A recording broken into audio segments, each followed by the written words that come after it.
Good morning, good afternoon, and good evening. Welcome to my channel, The Value Creation Playbook. My name is Raja Mukherjee. Today, in episode 24, we touch upon cybersecurity, which is more to do as a strategic value protection. That's the way I see this.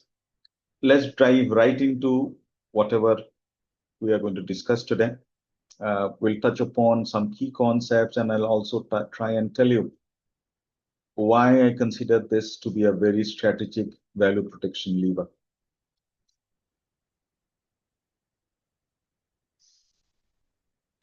Today, we are reframing cybersecurity not as a technical safeguard, but as a strategic lever for protecting and multiplying enterprises. In a digital first world, cybersecurity isn't just about preventing breaches. It's about enabling M&A, accelerating startups, and passing investor scrutiny. It's a boardroom priority, also a valuation driver, and of course, a trust builder. In this episode, we will explore three strategic lenses: cyber due diligence and M&A. Second one is scaling securely. And third, lastly, cybersecurity as a value multiplier.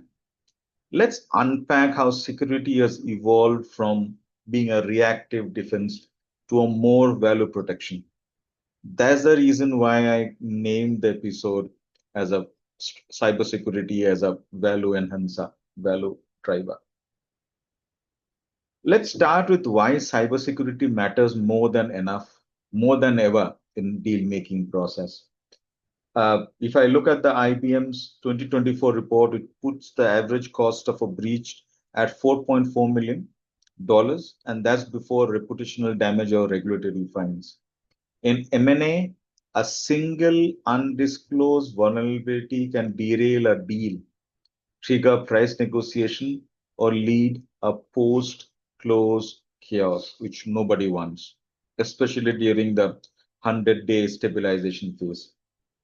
Take the one password Trelica acquisition. Trelica's SaaS access governance wasn't a product fit, it was a risk mitigation asset. Cyber maturity influenced valuation, integration timelines, and deal approval. PwC's M&A 2024 outlook noted that 38% of the deals now include a dedicated cyber due diligence. And to emphasize the importance of this whole exercise, let's try and understand the anatomy of a cyber due diligence exercise. So what does it really involve? It's a comprehensive assessment of a target security ecosystem. You or your consultants or your team are looking at essentially three broad areas. What's the threat exposure? Secondly, what's the breach history? And lastly, and not the least important, how do they govern data? So essentially about data governance. Vendor risk also comes into this mix. And of course, the lay of the land, the lay of the regulatory compliance that is there at that particular organization's level. External tools like BitSight and UpGuard offer cyber risk scores based on attack surface visibility, while internally you have advisors who should review architecture, access control, encryption protocols, and of course, incident response readiness. The Veracode Phylum deal is a great example. Phylum's open source dependency scanning wasn't just a feature, it was a strategic asset. Supply chain risk drove the acquisition. A robust checklist would include pen test results, that's penetration test results, SOC 2 and 27001 certification, breach logs, and remediation plans. So if you're a startup, whether you are a VC backed or on your own, preparing for a cyber diligence early can improve valuations. And of course, accelerate the entire deal velocity. And that's one thing that you will definitely like some moment of your journey. A small case study, Dark Trace and Cato Security. Let's spend a couple of minutes talking about this. Darktrace's proposed acquisition of Caddo Security in Jan 2025 marked a strategic pivot towards cloud-native forensics. Caddo specializes in incident response across AWS, Azure, and GCP, critical for multi-cloud enterprises. This move follows Darktrace's 5.3 billion acquisition by Thoma Bravo. The logic wasn't just product strategy, it was about enhancing forensics depth, reducing bridge dwell time, and expanding into regulated verticals. Caddo's ability to automate cloud investigation made it a high value target. Takeaway: cyber capabilities now shape M&A strategy, valuation, and integration planning. So, what are the deal breakers? What are the 4 or 5 things that will keep you awake at night? What are the 4 things that are the red flags in a cyber review? Essentially, what are the things that can kill a deal? Solganics Q4 2024 report identified identity and infrastructure risk as the top deal breaker. Common red flags: no incident response plan. That's very difficult to justify that. I mean, why don't you have one? Outdated encryption protocols, unmanaged shadow IT, poor vendor oversight. All these, in some form or the other, translates into a reactive security, patching after breaches, missing audit trails, which, of course, signals immature processes and a framework. Legacy systems without endpoint protection, that's a clear liability. Again, coming back to VC funded or startups, addressing these gaps pre-deal can improve valuation and reduce your diligence friction. Now let's talk about scaling securely. It's not going to happen day one, but over a period of time, you should be in a pretty mature level. That's the aim. Why? Digital growth introduces exponential cyber risks. So it's in your interest that you start your mitigation plan very early in the life cycle, especially when companies migrate to cloud, adopt APIs, and enable remote work. Their attack surface expands dramatically. That's where scaling securely means embedding cybersecurity into architecture, not bolting it on later.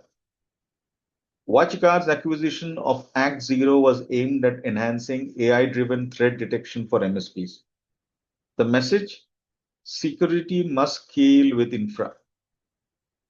So again, coming back to startups and VCs, what does it mean? It means you have to implement zero trust models, endpoint protections, secure DevOps practices.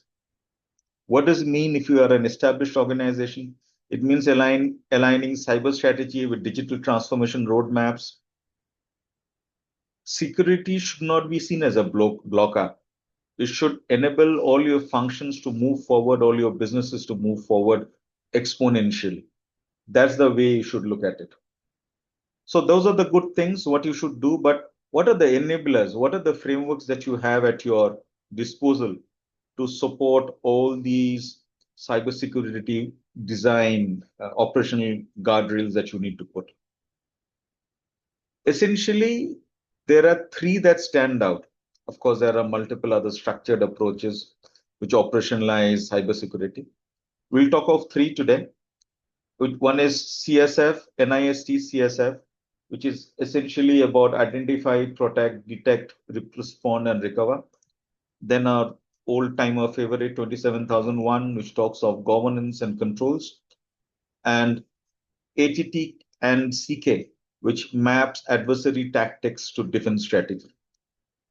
So if you are a startup, low on budget, low on time, because your priorities are elsewhere, you can embed lightweight versions into product and ops. Enterprises, which are more stable, because you have a board reporting requirement also. you have to ensure that one or two of the models are in place, and you also do maturity assessments periodically. If you are a strategic advisor, you can use these frameworks to benchmark readiness, align security with business outcomes, and prepare founders for investor scrutiny. Whole bunch of frameworks for you. Just pick and choose, and you can start light and then scale up as your business complexities increases. There's no discussion complete without talking of AI. So AI is definitely reshaping cyber defense. Chain analysis acquired Altera to boost fraud detection using AI. CrowdStrike, Falcon, Cortex reduce response time and human error. At the end of the day, what does it do? What does automation enable? It will help you in real-time threat hunting. It will help you in predictive analytics. It will help in self-healing systems. So those are the three things that I can think of. There could be many more, but essentially, this three is something that you should really worry of. And how to mitigate using AI is definitely a topic for you to discuss with your chief data officer, the CTO, and anybody from your cyber team. Now, if I think of PMI, the post-merger integration, because your priorities are different, essentially to stabilize rather than look of something else. But that's a big flaw. If your post-merger integration overlooks cybersecurity, it's a big risk that you are carrying.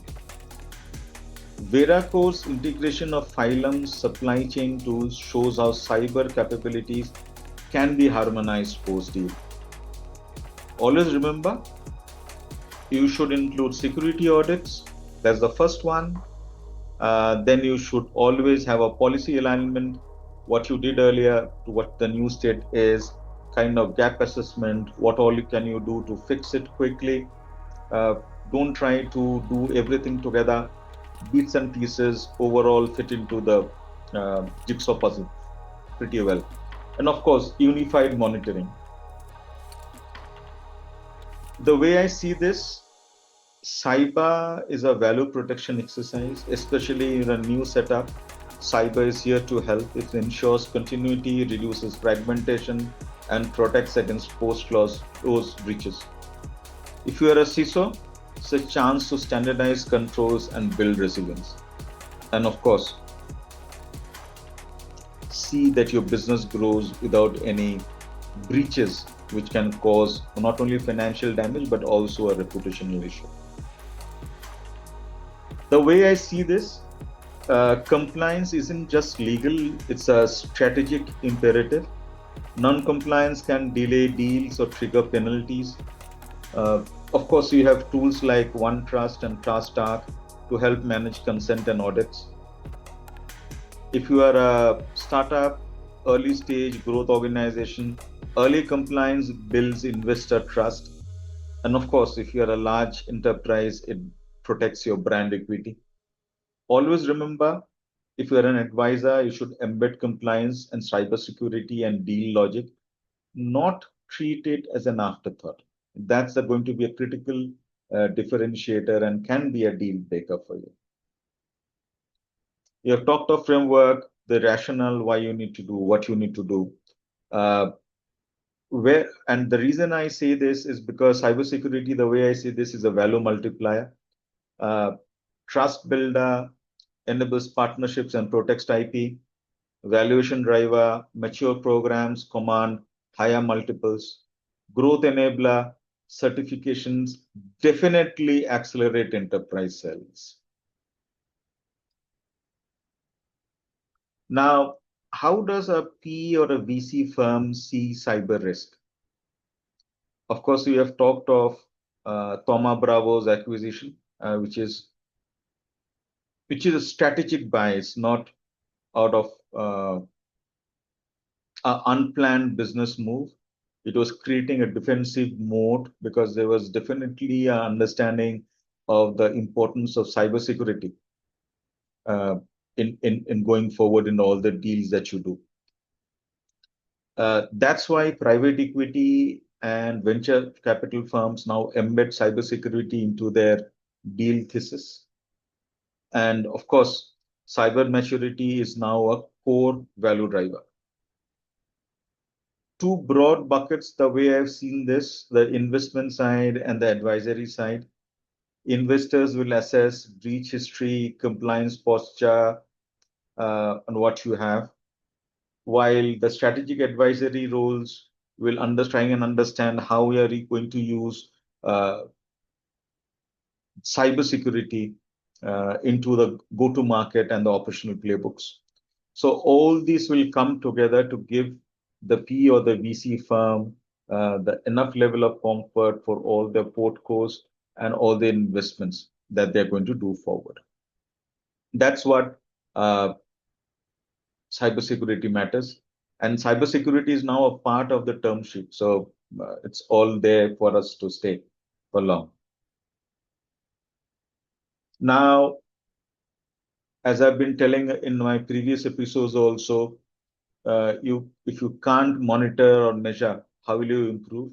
That's where our cyber risk dashboard turns security into a board level conversation. Why board? It could be operational, it could be tactical, but essentially it should include 3 or 4 things: threat intelligence feeds, patch cadence, any reports from BitSight or UpGuard, which talks about third-party risk scores. What is the breach response SLAs that you have? Of course, the audit logs, that's a must for doing a corrective and preventive action. That's a must. And at the end, the compliance coverage. What framework are you following? What do you want to do? Are there any gaps in the framework that you are following? Or there is none? If there is none, wonderful. Everybody goes home happy. So that's where tools like Splunk, Cortex, Defender, they already have customizable dashboards. Start using them. That's the easiest way to gather momentum, spread the message across the organization of the importance of cybersecurity as a value enabler. Let's conclude. It was good talking through the cybersecurity rationale, the imperative, the different frameworks. But at the end of the day, always remember it's a strategic function that protects and multiplies as your businesses grow in every direction. It has moved from being a reactive defense to a strategic value protection. Always remember that. And we also explored three critical lenses: due diligence, cyber due diligence in M&A. How do you scale securely? That was a second one. And lastly, why do I say cybersecurity is a value multiplier? So those are the 3 critical lenses through which you need to optimize your cybersecurity competency, which is wrapped around your entire business as a protective shawl, protective moat. That's what you should worry of. So essentially, if you are into business or of a product or the services, and you have customers all across, you need to embed cyber maturity into go-to-market and investors deck, because both your investors and your customers will be keen to understand where you are. Include cyber due diligence in every deal that you do, big or small. Build dashboards that align security with business KPIs. This is very key, guys. And of course, let's treat it like a strategic lever it truly is. I cannot reinforce more the growing importance of cybersecurity as more and more businesses try different modes of operating model, and they obviously open up their risk horizon. So that's what I wanted to cover today. Thanks for tuning in. Of course, as I tell you always, if you liked what we discussed, please go ahead, like, subscribe, and spread the message.